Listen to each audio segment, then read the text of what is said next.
মহিলা বাঙাল সমিতি শোভা মহিলা বাঙাল সমিতির পক্ষ থেকে যে দুজন মহান ব্যক্তি এসেছিলেন দাদাকে রক্ত দিতে, ওনাকে অসংখ্য ধন্যবাদ এবং উপরওয়ালা যেন ওনাকে দীর্ঘজীবী করেন এবং ভালো রাখে, সুস্থ রাখে।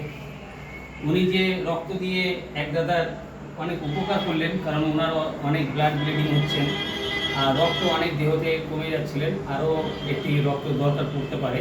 তো আমরা দুজন রক্তযোদ্ধাকে অসংখ্য ধন্যবাদ জানাই যে আমাদের শোভা মহিলা বাঙাল সমিতির এক ডাকে ছুটে এসে রক্ত দিলেন। তো এভাবেই যেন ওনারা মানুষের পাশে দাঁড়াতে পারে, মানুষের সেবা করতে পারে।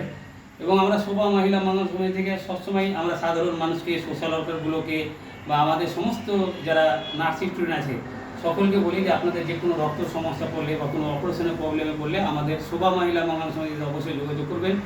আমরা সরকারি সুবিধাগুলো পাইয়ে দেওয়ার চেষ্টা করবো এবং রক্ত করে দেওয়ার চেষ্টা করবো। আমাদের সঙ্গে অনেক রক্তযোদ্ধা আমাদের সঙ্গে যোগাযোগ রেখেছে, আমরা সেই ভালোবাসাটা দেওয়ার চেষ্টা করছি।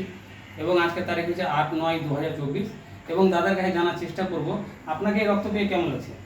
আমাকে রক্ত পেয়ে খুব ভালো লাগছে, কারণ আমাকে যে দান করলো আর কোনোদিন আমি এই দিনটা আমি ভুলতে পারবো।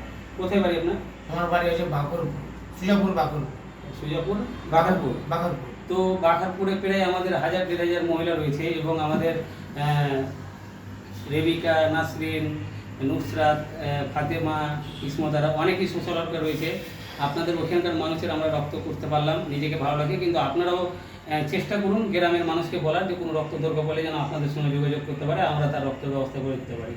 তো বাঘারপুরে যতগুলো কার্যকর্তা রয়েছে সুজাপুর বাঘারপুরে সকলকে বলবো যে আপনারা সাধারণ মানুষের সঙ্গে যোগাযোগ রাখেন, কারণ এনারা রক্তের জন্য কত হ্যারাসমেন্ট হচ্ছিল, কতটা পারিশানি হচ্ছিল, সেই পারিশানটা হবে না, হ্যারাসমেন্টটা হবে না।